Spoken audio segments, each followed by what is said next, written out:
मंडळी, आषाढी वारी म्हटलं की डोळ्यासमोर येते ते भव्य असा वारकऱ्यांचा मेळा. डोक्यावरती टोपी, हातात टाळ, गळ्यात माळ आणि कपाळी चंदनाचा टिळा. या भक्तिमय वातावरणात आषाढी वारीला सर्व भाविक भक्त पायी चालत पंढरपूरला जात असतात. या वर्षीची ही वारी 20 जूनला प्रस्थान करणार आहे. राज्यभरातून सर्व स्तरातील भाविक यात सहभाग घेतात. वारकऱ्यांना या वारीचे वेध लागलेले आहेत. यात जळगावच्या मुक्ताईची पालखी, शेगावच्या गजानन महाराजांची पालखी, देहूचे संत तुकाराम महाराजांची पालखी आणि संत ज्ञानेश्वर महाराज आळंदी यांची पालखी अशा सर्व पालख्या पंढरपूरच्या दिशेने प्रस्थान करतात. लाखो भाविक भक्त पायी दिंडीत पंढरपूरच्या विठ्ठलाच्या भेटीसाठी जात असतात. यात मोठा वर्ग, शेतकरी, व्यापारी, लहान थोर, महिला, पुरुष असे सर्व मंडळी याच्यात असतात.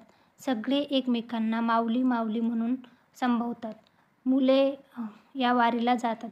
यावर्षी माऊलीच्या पालखीचे प्रस्थान 19 जून रोजी रात्री 8 वाजता होणार आहे. 20 जूनला पालखी आळंदी ते पुणे असा प्रवास करेल. 21 जूनला पुणे येथे पहिला मुक्काम होईल. 22 जूनला पालखी पुणे ते सासवड असा प्रवास करेल. 23 जूनला सासवडला मुक्काम करेल.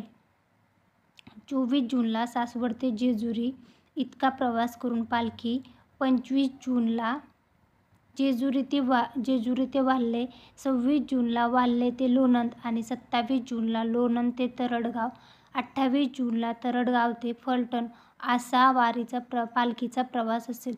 29 जूनला पालखी फलटण ते बरड, 30 जूनला पालखी बरड ते नातेपुते हा प्रवास करेल. 1 जुलैला पालखी नातेपुते ते माळशिरस आणि 2 जुलैला माळशिरस ते बेळापूर पालखीचा प्रवास होईल. 3 जुलैला बेळापूर ते भंडी शेगाव पालखी जाईल. 4 जुलैला भंडी शेगाव ते वाखरी तर 5 जुलैला पालखी वाखरी ते पंढरपूर. 6 जुलैला देवशयनी एकादशी म्हणजे आषाढी एकादशी आहे.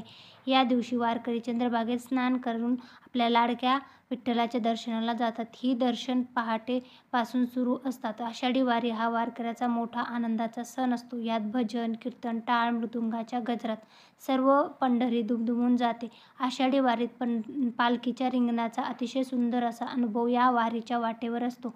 पालखी सोहळ्यात चांदोबाचा लिंब येथे पहिले उभे रिंगण, पुरंदवड येथे पहिले गोल रिंगण आणि कुडूस फाटा येथे दुसरे गोल रिंगण, ठाकूरबुवांची समाधी येथे दुसरे उभे व चौथे गोल रिंगण आणि इसाबाची पादुका पंढरपूर प्रवेशद्वार येथे तिसरे उभे रिंगण होते. 6 जुलैला आषाढी एकादशी सोहळा संपन्न होईल आणि 10 जुलैला पालखीचा परतीचा प्रवास सुरू करेल.